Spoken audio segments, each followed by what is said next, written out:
Que a paz do Senhor esteja conosco hoje, agora e sempre. Então, vamos lá. O tema de hoje é um tema que é um dos mais polêmicos e um dos que causa maiores debates no meio acadêmico teológico. E nós vamos ver hoje o porquê disso. Quando a gente fala de esquecimento do passado, aquilo que para nós espíritas pode ser uma coisa bastante comum e bastante lógica, para outros irmãos de outras religiões, mormente as de matriz judaico-cristã, soa muito ilógico. E hoje nós vamos ver o porquê disso. Bom, vamos lá. Tudo aquilo que vai ser dito se baseia na obra da Codificação Espírita, no Livro dos Espíritos, questões 392 e 393, Evangelho segundo o Espiritismo, capítulo 5, item 11. Vamos pegar também passagens do Evangelho de Mateus, capítulo 6, versos 14 e 15. Eu apertei no botão errado de novo. E dentro da literatura teológica, a gente vai se valer dos ensinos de São Tomás de Aquino, na sua Suma Teológica, os ensinos de Santo Agostinho, na obra Cidade de Deus, na Ilíada e na Odisseia, que são obras de Homero, também na obra Górgias, que é uma obra de Platão. Todas elas falam sobre o pós-vida e todas elas falam sobre a necessidade de conhecer o que existe pós-morte, o que existe no plano espiritual. Posso só pedir para aquele rapaz que mexe aqui, para ele botar a tela para mim aqui, que aí eu não fico olhando para ali o tempo todo. Não.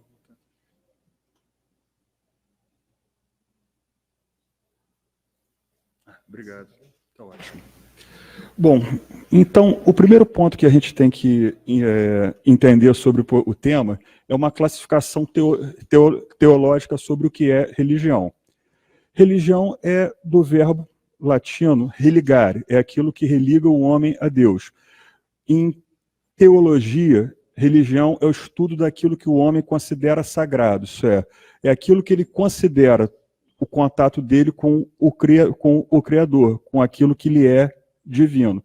Existem várias formas de classificação das religiões, classificação geográfica. A gente vai se socorrer a uma classificação quanto à possibilidade de aproximação da criatura com o Criador. A gente pode classificar as religiões como deterministas. O que são essas religiões? São aquelas uni-encarnacionistas. Isso é, você tem uma única oportunidade dada pelo Criador para vir ao plano material e aqui você vai, em uma única existência, decidir toda a sua sorte no seu pós-morte. Essas religiões, elas se baseiam em quê? Se baseiam em dogmas. Dogmas são preceitos que a religião te impõe incontestáveis. Você simplesmente os segue sem questionar. E te impõe uma vida isenta de pecado. Pecado é todo aquele ato que te afasta do Criador, é todo aquele ato que atenta contra o dogma. Para você ser salvo por essas religiões, basta um ato de conversão. Elas são religiões que pregam, basicamente, fora da minha fé não há salvação.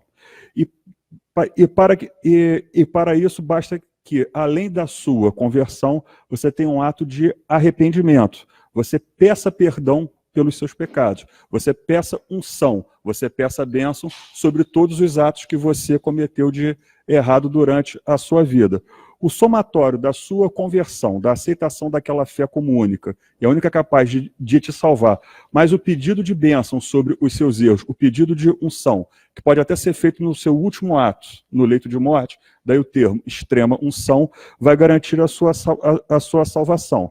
E a sua salvação se traduz em quê? Em você ter a eternidade no paraíso, ao lado do Criador, onde você vai viver a eternidade de fartura e ócio. Quem é que segue esse preceito?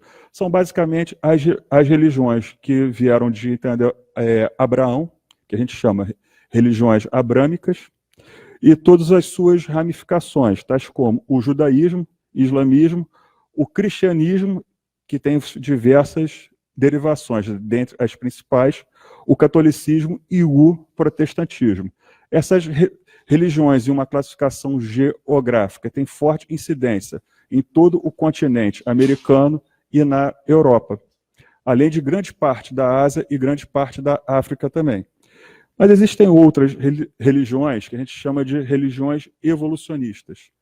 Essas se baseiam em quê? Se baseiam na lei de ação e reação.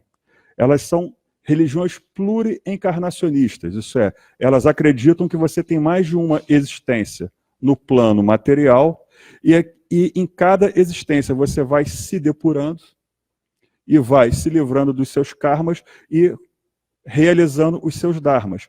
Karma é toda a experiência ruim que você deixa, dharma é toda a experiência boa que você deixa. Daí muitas dessas religiões serem classificadas como religiões dármicas. Elas se baseiam em quê? Aprendizado.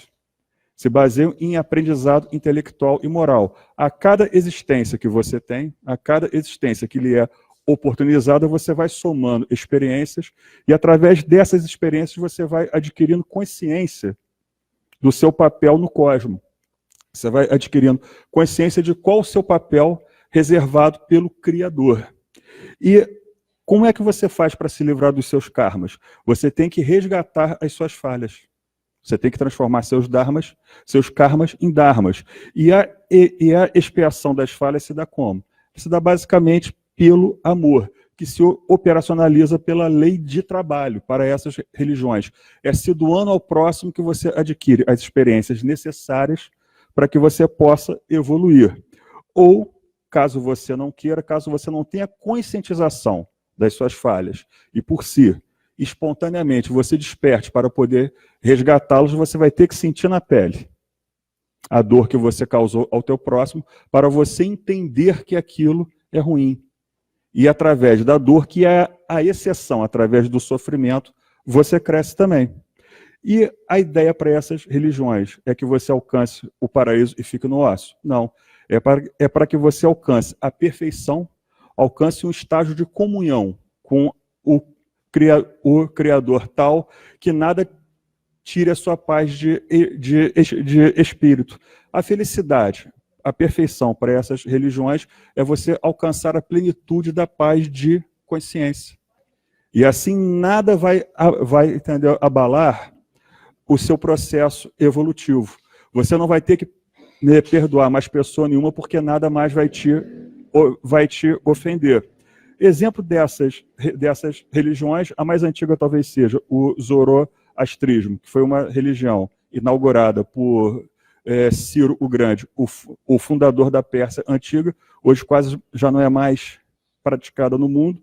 O budismo, inaugurada por Siddhartha Gautama, hinduísmo, taoísmo, e a única religião de matriz ocidental que nós temos que segue isso é o espiritismo.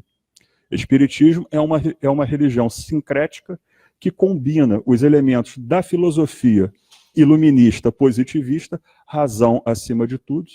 Eu creio por quê? Eu creio porque a minha razão me faz crer que aquilo é o correto. Ela pega elementos reencarnacionistas dessas religiões dármicas, maiormente o budismo, e faz com esses dois elementos, a filosofia positivista e a doutrina reencarnacionista de Siddhartha Gautama, uma nova interpretação sobre as máximas do Evangelho do Cristo. É uma religião cristã? É uma religião cristã, certo? Mas é uma religião cristã reencarnacionista, é uma religião cristã evolucionista. Por isso que ela se difere. E não é somente uma religião, como eu falei, é uma filosofia de vida de caráter científico e religioso, cuja primeira obra da codificação, o Livro dos Espíritos, é uma obra de caráter eminentemente filosófico. A segunda obra da codificação, o Livro dos Médiuns, ou o Manual de Evocação de Almas, é uma obra de caráter eminentemente científico, no qual você faz todo um estudo e uma metodologia que explica a comunicabilidade com os espíritos, e por fim você tem a terceira obra, que é o Evangelho segundo o Espiritismo, que é uma obra basicamente de teologia cristã, no qual você dá uma nova interpretação a passagens do Antigo e do Novo Testamento, clarificada à luz dos Espíritos. A primeira obra que nós temos, que tratou sobre como seria a vida após a morte, é uma obra da mitologia grega, é uma obra chamada Górgias, que é escrita por Platão. Platão teve seus escritos marcados pelo quê? Retórica. Todas as obras dele eram diálogos simulados que ele fazia com personagens históricos, alguns deles reais, outros fictícios, e através desses diálogos, dessas conversas, ele expunha o seu pensamento, ele expunha a sua filosofia. Essa obra Górgias é uma obra sobre virtudes e defeitos. E é uma obra que trata basicamente sobre a consequência que as escolhas que você faz em vida podem trazer no seu pós-morte. Toda a concepção que nós temos sobre vida após a morte é derivada dessa obra. Toda a concepção católica, toda a concepção espírita vem basicamente dessa obra de Platão. Inicialmente, ele narra o Tártaro. Tártaro era o lugar para onde iam as almas injustas e impiedosas.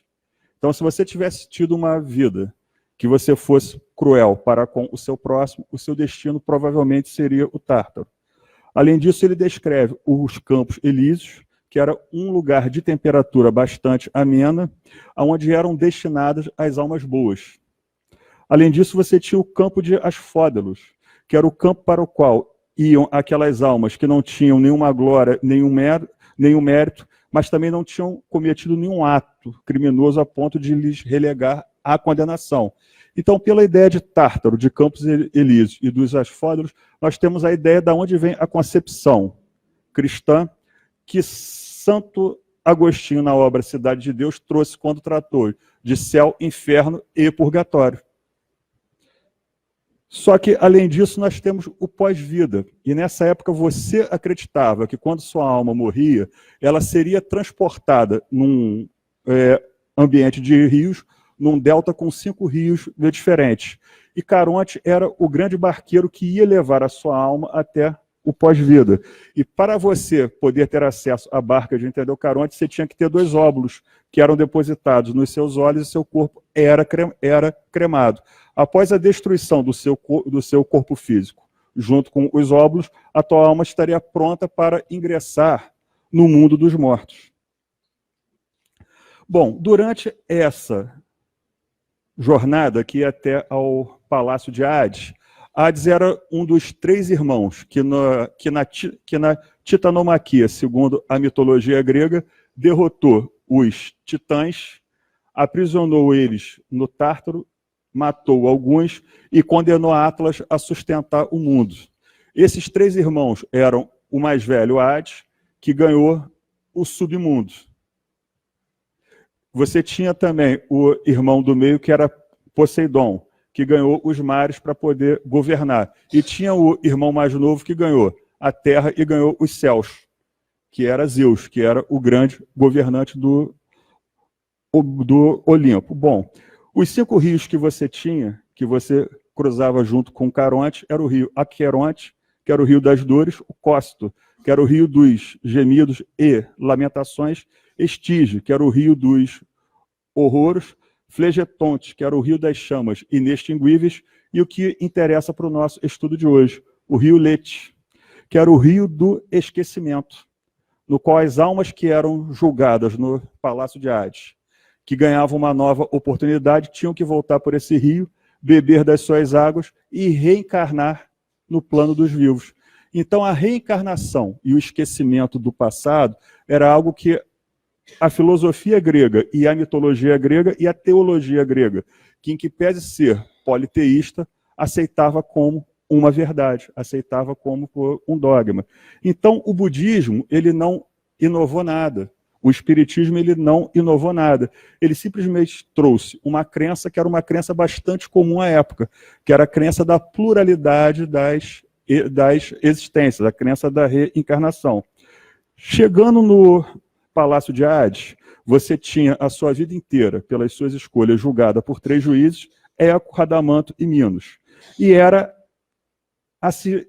assistido por Hades.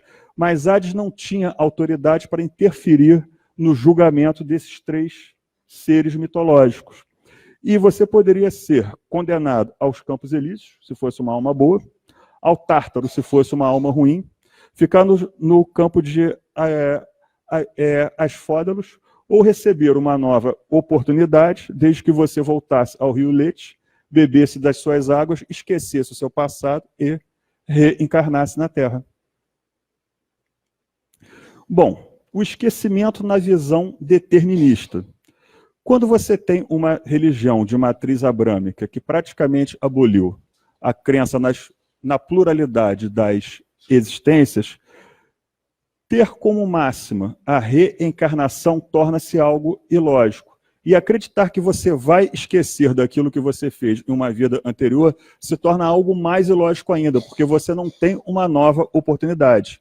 Você é criado por Deus aqui na Terra, você tem uma única oportunidade de existência aqui na Terra, e essa única oportunidade vai ser determinante daí se classificar essa religião como determinista para a salvação da sua alma ou para a danação eterna da sua alma.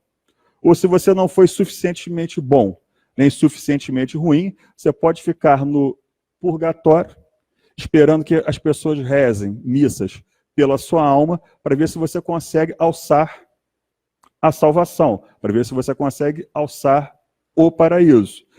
E basicamente, quando você conversa e debate com qualquer teólogo de matriz cristã, judaico-cristã, ele te traz uma série de argumentos contrários à reencarnação, por sua vez, contrários ao esquecimento que você tem. Por quê? Na crença deles, você não pode esquecer aquilo que você não fez em uma vida passada, porque você não teve uma oportunidade passada. Você tem uma única chance para ser determinante ao seu processo de salvação da sua alma, gostando você ou não. E dessa feita, eles se apegam nas epístolas de Paulo, alguns trechos dela descontextualizados. Atos. Arrependei-vos, pois, e convertei-vos para que sejam apagados os vossos pecados. Daqui que todos os teólogos cristãos tiram aquela máxima, que para você ser salvo, basta que você aceite o cristianismo como única fé e que você se arrependa de todos os erros que você fez, confesse-os ao seu ministro de confissão, seu padre ou seu pastor, e ele dê a sua penitência. E dessa forma você está ungido, você está salvo. É bastante lógico se você pensar como uma única oportunidade. E tem um outro trecho também, que é o que está no Evangelho de Lucas, no qual Cristo se dirige aos dois ladrões com os quais ele foi crucificado. E nós, na verdade, com justiça, porque recebemos o que os nossos feitos mereciam, mas este nenhum mal fez. E disse Jesus: Senhor, lembra-te de mim quando entrares no teu reino. E disse-lhe Jesus: em verdade te digo que hoje estarás comigo no paraíso. Por que disso? Porque os dois ladrões se arrependeram dos seus pecados. Mas eles não se arrependeram somente, eles se conscientizaram que tinham feito errado. E através da tomada de consciência, da cientificação dos erros que eles cometeram, eles tiveram aquilo que seria uma nova oportunidade. Sem precisar sofrer, mas trabalhar para reparar as faltas feitas. O esquecimento na visão evolucionista, que não é uma questão somente da doutrina espírita. Toda religião evolucionista se baseia nisso, desde a época da Pérsia Antiga até na Índia e em diversos países do mundo. É uma oportunidade de reaprendizado e reeducação. É um instrumento de reforma íntima. É uma oportunidade de recomeço e perdão a si próprio. É um instrumento de paz interior. Nós espíritas, segundo o livro dos Espíritas, acreditamos que a lei de Deus está escrita aonde? Na nossa consciência. Para essas religiões, alcançar a perfeição é alcançar a paz interior. Alcançar a paz interior é alcançar a paz de consciência. Alcançar a paz de consciência é estar em comunhão com as leis de Deus. É basicamente isso. É você se aproximar da sua centelha divina e fazer com que brilhe a sua chama, a sua divindade interior. Tudo aquilo que a gente precisa para a nossa evolução, Deus escreveu na nossa consciência. E quando a consciência dói, O sentimento que a gente chama é o quê? Culpa. E culpa, muitas vezes, a gente consegue se livrar dela como? Assumindo o erro e trabalhando para resgatar o erro. Assumir o erro é o quê? É se conscientizar que fez errado. Quando a gente é criança, que faz algo errado, o maior medo que a gente tem é o quê? Ser pego. Por que a gente tem medo de entender o ser pego? Porque a nossa consciência acusa. A gente sente culpa. E muitas vezes a gente só perde aquela expectativa ruim quando a gente assume o nosso erro e confessa ele. Não é? Mas aí a gente tem que fazer o quê? A gente tem que reparar a falha que a gente cometeu. A gente tem que muitas vezes aceitar o castigo que nos vai ser dado, para que a gente possa nos educar e não cometer aquele erro de novo. Muitas vezes, quando o filho da gente, às vezes, vem chorar. Papai, mamãe me deu um castigo. Filho, aceita quieto que vai ser mais fácil. Papai, eu fiz coisa errada. Confessa logo, porque a confissão espontânea atenua a culpa. Então você vai conseguir atenuar a pena que vai lhe ser imposta, mas você não vai conseguir escapar dela. E trazendo isso para o nosso exemplo religioso, como se encontra na Bíblia, não existe um fio de cabelo ou uma folha seca de árvore que caia que não seja da vontade de Deus. Deus tem que características, nesse caso, para o nosso estudo? A onisciência. Como é que Deus sabe de tudo ao mesmo tempo? Toda a matéria e tudo no universo tem base no fluido cósmico universal que nos cerca. O nosso pensamento é vibração. As nossas atitudes são vibração. Quando a gente faz algo de bom ou algo ruim, isso vibra o fluido cósmico que ecoa por toda a criação, ecoa por todo o universo. Então, o nosso pensamento, mesmo contra a nossa vontade, ele faz vibrar o fluido cósmico universal e isso ecoa por toda a criação. Por isso que os espíritos perfeitos sabem exatamente o que a gente faz, quando a gente faz, porque eles estão em comunhão com o fluido cósmico universal. Deus também. Então, por mais que a gente queira esconder os nossos erros, a nossa culpa acusa. Quando a nossa culpa acusa, porque nós não estamos em paz com a nossa consciência, isso vibra o fluido cósmico. A espiritualidade superior, perfeita, Deus sabe exatamente o que a gente fez, quando a gente fez e contra quem a gente fez. Mesmo que a gente não queira aceitar esse fato e fica aquela negativa de autoria do fato, a sede da nossa memória fica aonde? No perispírito. Por que fica ali? Que se ficasse na alma, muitas vezes, a gente iria ter aquele esquecimento seletivo e ficaríamos na eterna negativa de autoria. A literatura espírita é farta de exemplos assim, que quando a espiritualidade superior se aproxima daquela alma que está na erraticidade, eles fazem a leitura de tudo aquilo que se encontra registrado no perispírito dele e sabem exatamente o passado daquela pessoa. Os médios que têm psico-pré-cognição e têm a psicometria, eles conseguem exatamente enxergar a memória, a vibração que aquela pessoa tem no perispírito, saber pela psicometria o que ela fez e saber pela psico-pré-cognição quais são as consequências das escolhas que aquela pessoa possa fazer no futuro. Não que eles vejam o futuro daquela pessoa, porque vai ser determinado pelas escolhas que a pessoa fizer. Mas eles sabem exatamente a consequência inexorável que cada escolha leva. Então, eles não adivinham o futuro da pessoa. Eles sabem exatamente a consequência que aquilo vai dar. São médicos que conseguem enxergar o tempo além das leis da física que regem o plano material. É como se fosse um viajante caminhando por uma estrada. Em determinado ponto, após uma curva, existe uma trifurcação. São 3 caminhos. E cada caminho tem uma nova curva. Ele não sabe o que vem depois da curva. Mas existe um morro no qual você consegue, do cume desse morro, olhar toda a estrada e saber exatamente qual é cada caminho, que cada bifurcação, que cada trifurcação leva. A espiritualidade superior está nesse plano. Nós somos aquele espírito que está durante a caminhada. E durante a nossa caminhada a gente só vai saber o que vem depois da curva quando a gente fizer a curva. Mas a espiritualidade superior sabe exatamente onde cada curva vai levar. Eles têm noção do mapa cósmico universal e sabem a consequência inexorável de cada escolha. Na verdade, isso não é magia, isso não é sobrenatural. Isso é física e matemática. Sobrenatural nada mais é do que a ciência que a gente não entende ainda. Mas espiritismo é o quê? É uma filosofia de caráter científico e religioso, trazendo a metodologia de pesquisa científica para os postulados teológicos, eles se tornam extremamente racionais e fáceis de se compreender. E o esquecimento é basicamente um desses postulados que torna muito lógica a justiça de Deus, que na obra O Céu e o Inferno, ou a Justiça Divina, segundo o Espiritismo, torna muito claro o benefício que o esquecimento traz, porque ele é uma oportunidade de reconciliação, é um instrumento de quê? Concórdia. Te deixa em paz consigo mesmo, porque muitas vezes, quando a gente é confrontado de frente aos erros do nosso passado, a culpa é muito pesada, não é?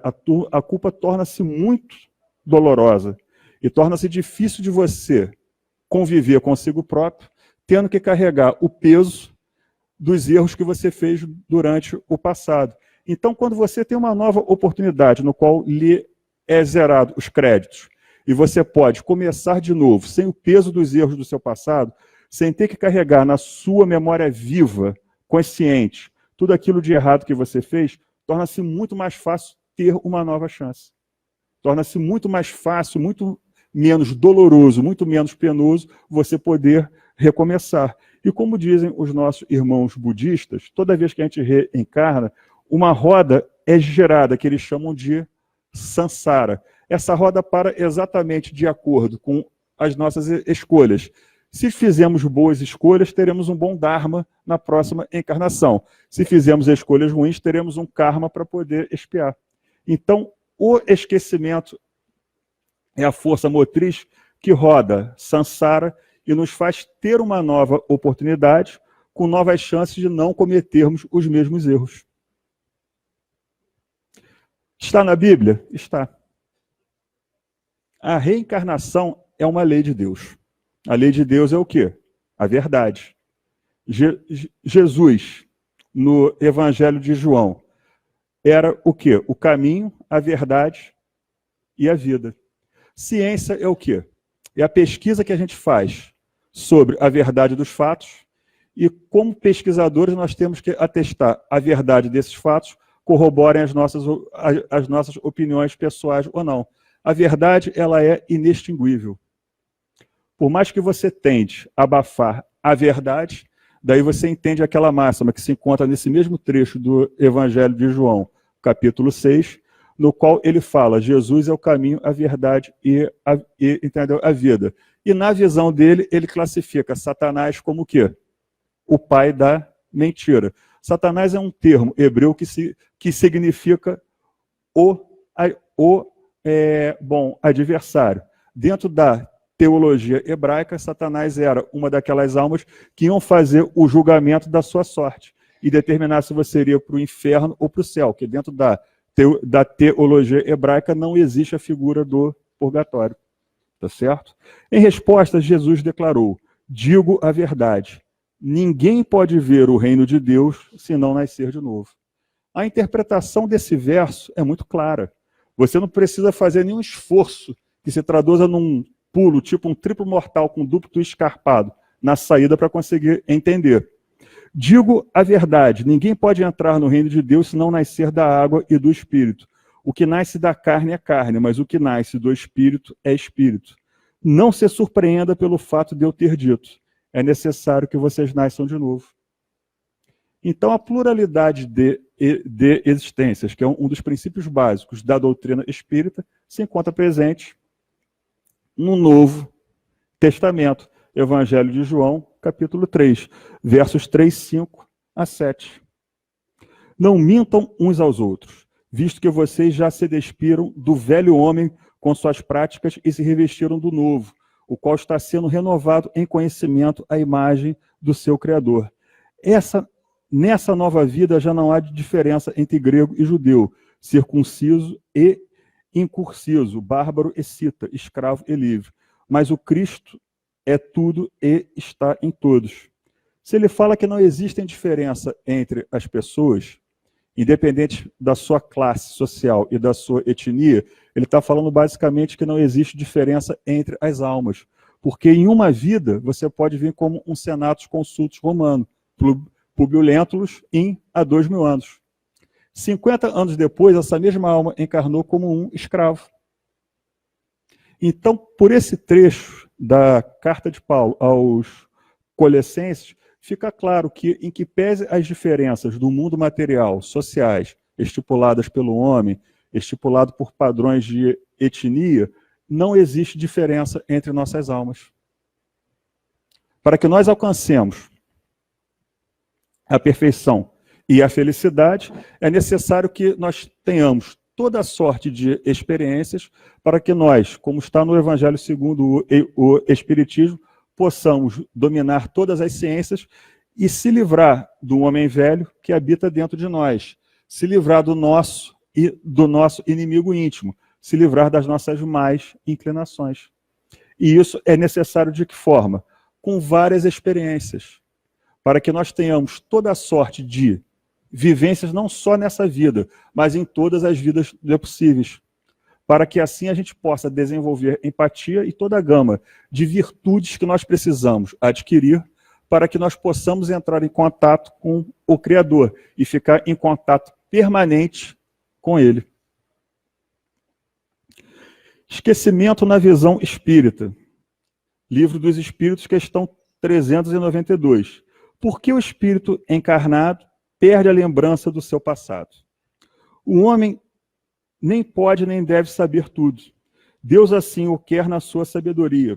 Sem o véu que lhe encobre certas coisas, o homem ficaria ofuscado como aquele que passa sem transição da obscuridade para a luz, pelo esquecimento do passado. Ele é mais ele mesmo. Imagina se Publio Lentulus, em 50 anos depois, reencarnado como escravo, tivesse lembrança que ele tinha sido um senador romano. Ele ia querer seu título de volta? Provavelmente sim. Ele ia aceitar ter nascido como escravo? Provavelmente não. A gente teve um exemplo interessantíssimo, que é um caso único que a gente estuda no direito, no mundo, que foi o caso Humberto de Campos. Que foi um caso no qual a família, os herdeiros de Humberto de Campos, pleitearam os direitos autorais sobre as obras psicografadas por Chico Xavier, traduzindo os ensinos do espírito de Humberto de Campos. Foi o primeiro caso no mundo em que você pleiteou herança não sobre o patrimônio deixado em vida, mas sobre o patrimônio que estava sendo construído em morte. Bom, qual foi a solução que o Tribunal do Rio de Janeiro teve na década de 30 e 40? Utilizou o conceito de Estado secular, Estado laico. O Estado é laico? É. Existe religião oficial? Não. Então ele não pode se imiscuir no campo do sagrado e atestar em decisão judicial princípios de determinada religião. Ah, mas seria plágio? Não seria plágio. Por quê? Plágio é quando você copia a literalidade de uma obra. Eram obras novas, eram obras inéditas. E escrever pelo espírito de Humberto de Campos. É basicamente, dentro da literatura, escrever inspirado no estilo literário de Humberto de Campos. Então a ação foi extinta sem julgamento de mérito. De posse disso, a maioria dos espíritos comunicantes passou a adotar pseudônimo, à exceção de muito poucos, que a gente pode pegar Silveira Sampaio, por Zíbia Gaspareto, e Manuel Filomeno de Miranda, por Divaldo Pereira Franco, que são espíritos que ainda assinam com o nome da sua última encarnação. Mas a gente vê que quando você não tem o benefício do esquecimento ou não adota um pseudônimo, no nosso atual estágio evolutivo é complicado você lidar com o sagrado, você lidar com o pós-morte. Por isso que, se em intervalos pequenos de vida já causa confusão, imagina se você reencarnasse ciente de todos os erros que você cometeu no passado. Às vezes aquele sentimento de animosidade que você nutre por uma pessoa, que é aquele resquício inconsciente do mal que você fez a ela ou do mal que ela te fez, viria à tona muito mais forte. E seria muito mais difícil que aquelas almas pudessem resgatar e se enxergar, se reinventar com laços fraternos. Seria a certeza que nós iríamos, muitas vezes, repetir durante várias existências os mesmos erros. Reencarnar é basicamente quando a gente joga aquele videogame em que você tem vidas infinitas à disposição para conseguir zerar a missão do jogo. A cada vez que você morre, você aprende com o erro que você fez e começa de novo, às vezes do início, até conseguir zerar, entendeu?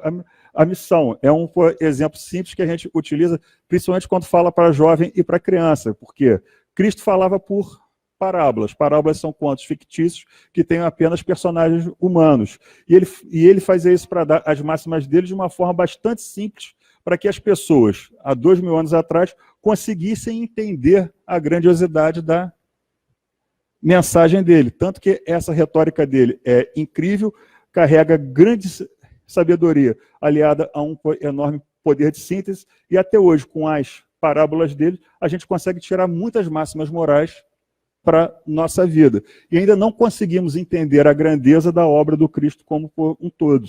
Moisés foi a primeira revelação, veio para trazer a lei de justiça, o respeito. Cristo foi a segunda revelação, veio para trazer a lei de amor, o perdão.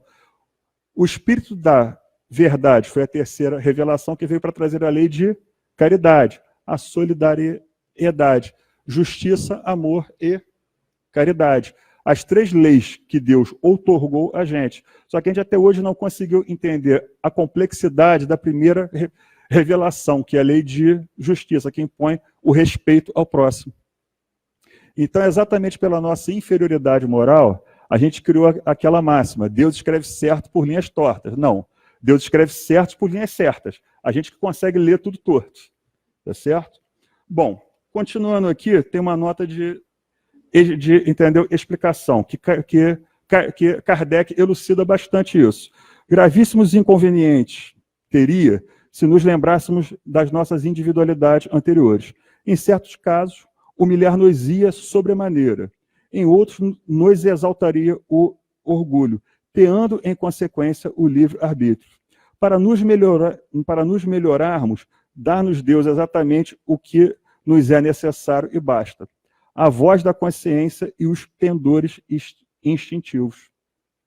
A própria ciência dos homens, através de técnicas de hipnoterapia, consegue, através da terapia de vidas passadas, acessar as memórias anteriores. Por que disso?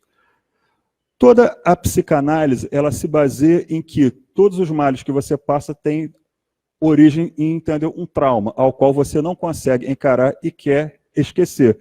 Então ele reforça toda a sua grandeza interior, de maneira que você possa rememorar aquilo e entender que aquele trauma que te machucou, que te fez mal, passou. É muitas vezes aquela pessoa que quando apaga a luz tem crise de desespero. Se você faz uma entendeu, anamnese, exemplificativamente, você vai descobrir que quando aquela criança era bem pequena, os mais velhos tinham mania de fazer uma brincadeira maldosa, que na minha época se chamava implicância, hoje se chama bullying, de pegar ela e trancar dentro do armário. E ela ficava presa ali e batia na porta e gritava. E quando ela batia na porta, gritava e fazia muito barulho, alguém vinha e abria a porta. Então ela associou a escuridão, quando era criança, a uma situação de quê? Desespero. E associou que quando ela gritava e batia bastante na porta, alguém vinha e abria a porta para ela. Então, a salvação para ela estava em que comportamento condicionado? Quando apagavam a luz? Em gritar e fazer bastante barulho. Então, através dos escritos de Freud, entendeu-se que muito do comportamento que a pessoa tinha condicionado era com base em um trauma que ela teve em uma vivência da sua infância, de um passado distante ou remoto. A terapia das vidas passadas veio quando você fazia toda essa anamnese e não encontrava uma causa provável para o trauma daquela pessoa. Então você achava que aquela pessoa tinha esquecido, tinha jogado aquela memória ruim no seu inconsciente. E por hipnoterapia você tentava alcançar o inconsciente daquela pessoa. mas muitas vezes você acessava sem querer uma memória que estava no perispírito de uma vida passada. E ela descrevia com perfeição o que aconteceu com ela em vida passada. Daí veio a terapia de vidas passadas, que é uma prova científica irrefutável que a reencarnação existe e que o esquecimento é um princípio reencarnacionista por excelência. Ainda dentro das obras básicas da codificação espírita, muitas vezes o espírito renasce no mesmo meio em que já viveu e se encontra relacionado com as mesmas pessoas, a fim de reparar o mal que eles tenha feito. Se reconhecesse nelas as que odiou, talvez seu ódio se revelasse outra vez, e sempre se sentiria humilhado diante daqueles que tivesse ofendido. Evangelho segundo o Espiritismo, capítulo 5, item 11, Allan Kardec. Então, muitas vezes, lidar com a culpa é algo pesado, é algo difícil, é algo doloroso.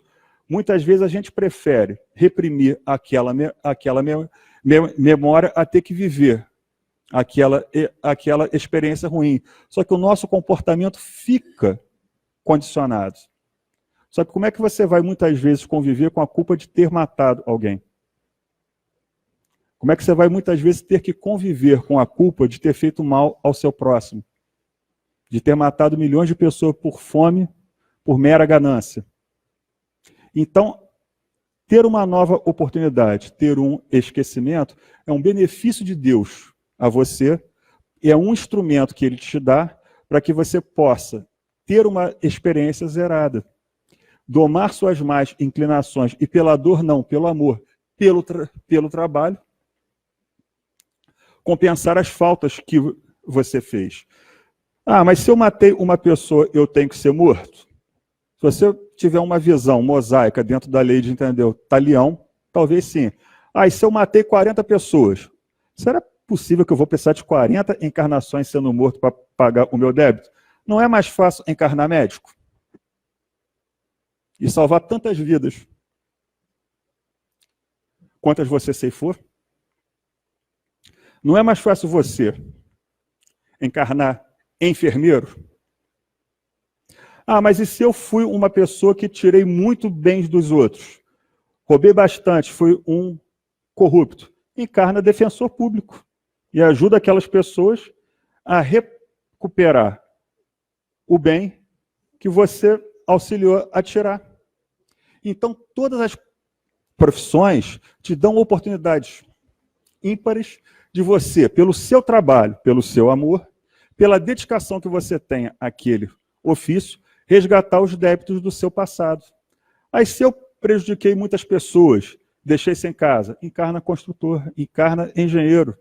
Aí, se eu deixei pessoas sem oportunidade de estudo, encarna, bom, professor. E se você fez muito mal, encarna professor aqui no Brasil, que tem a oportunidade de resgate, vai ser maravilhosa.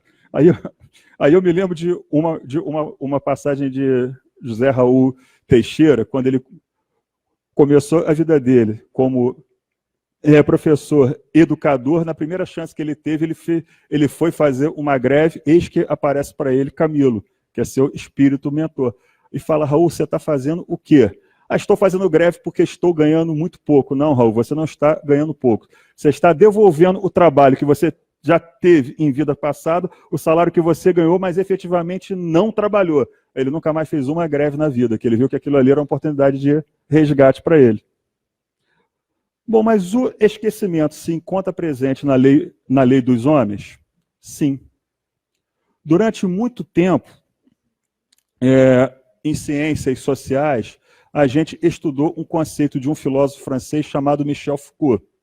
Michel Foucault, ele foi uma pessoa extraordinária sobre aspectos de entender o pensamento, porque ele estudou as estruturas de poder na sociedade dos homens, dentro dos presídios, dentro dos ambientes de justiça e dentro dos hospitais, especificamente os manicômios.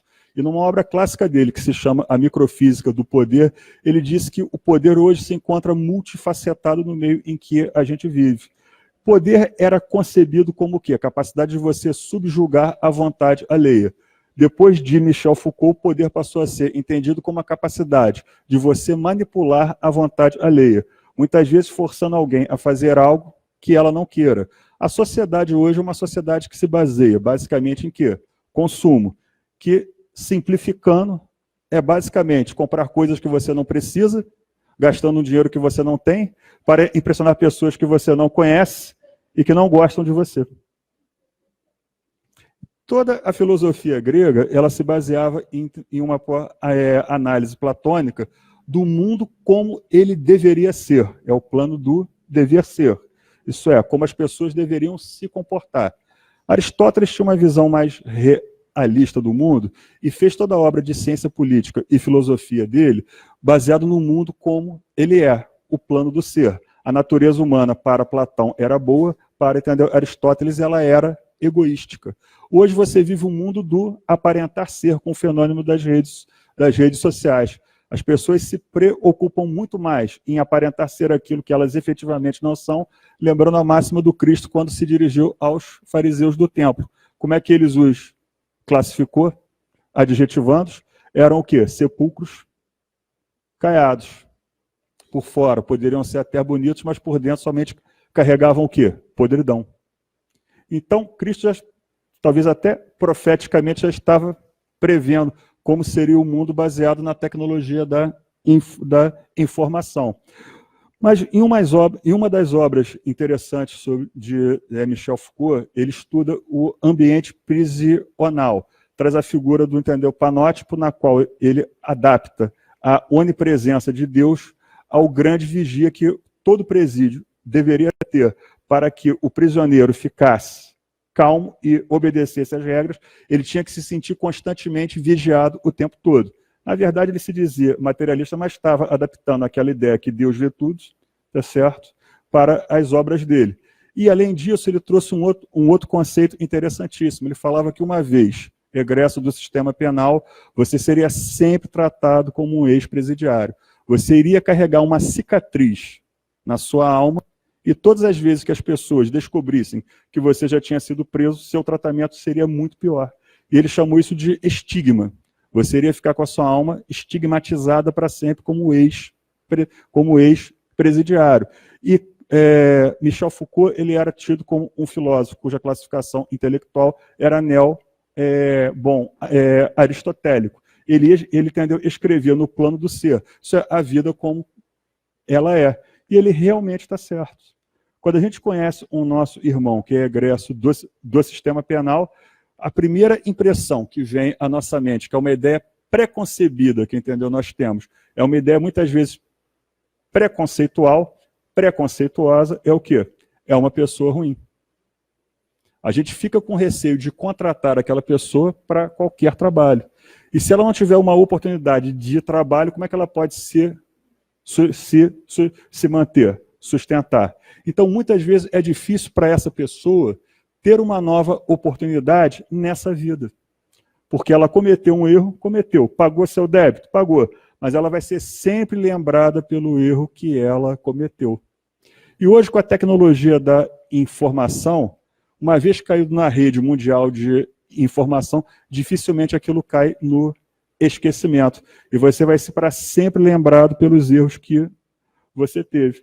Até que no começo da década de 70, no Reino Unido, princípio da década de 80 na França, e a partir da década de 1990, começou-se a se debater até que pontos você vai relembrar aquela pessoa do erro que ela cometeu.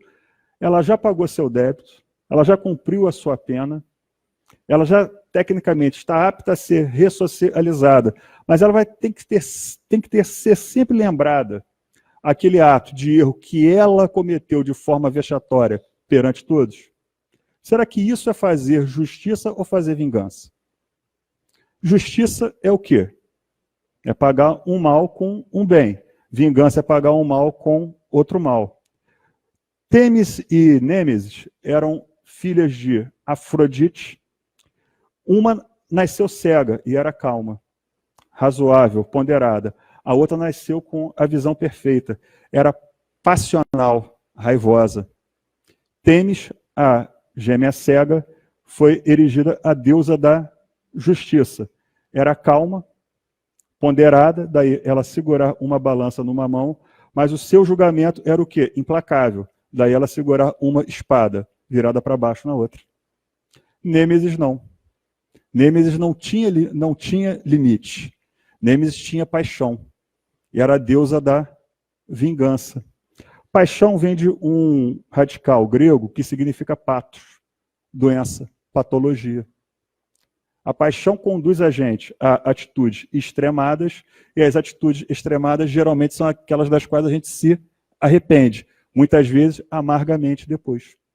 A atitude ponderada conduz o espírito a atitudes racionais. Aí começou a se debater isso. Até que ponto você deixar vivo na folha da pessoa, na ficha da pessoa, um erro que ela cometeu, do qual ela já pagou, seria válido. Aí, basicamente, em 2017, o Tribunal de Justiça da União Europeia decidiu que réus em processos cíveis e penais têm direito a ter os seus nomes retirados de site de pesquisa quando a notícia trouxer lembranças danosas aos envolvidos. Em 2018, após essa decisão confirmada em segunda instância pela Justiça da União Europeia, o Google registrou 2,4 milhões de pedidos de retirada de nomes com base no direito ao esquecimento. Então a gente vê que a sociedade evolui e caminha em uma jornada proativa para as leis de Deus, quando as leis de Deus, quando a lei dos homens se aproxima das leis de Deus. Aquilo que os gregos, há 4.000 anos atrás, numa obra chamada Górgias, defendiam como o esquecimento e uma nova oportunidade, 4.000 anos depois, a lei dos homens começou a internalizar, a incorporar e a operacionalizar nessa existência. A pessoa pagou seu débito? Pagou. Então ela tem direito a um recomeço. Ela tem direito a ter aquele erro do passado efetivamente apagado. O Brasil. O Supremo Tribunal Federal hoje debate os limites entre a liberdade de expressão da imprensa e o direito à preservação da integridade do indivíduo. Muitas vezes a gente confunde interesse público com o interesse do público. Muitas vezes aquela informação que você quer trazer à tona tem um único interesse mesquinho de satisfazer fofoca, de satisfazer interesses não republicanos e não cristãos. O caso que ele teve foi o caso do assassinato de Aida Cury em 1958, que um programa televisivo queria replicar, queria fazer toda a encenação para conseguir audiência sensacionalista. A família entrou com uma ação e pediu para que não fosse feito, para que não fosse vinculado. Porque era um caso doloroso aos herdeiros, era um caso doloroso aos filhos e netos, e não queriam que aquilo fosse vinculado em cadeia nacional, para que eles não sentissem a dor da perda e a dor do crime.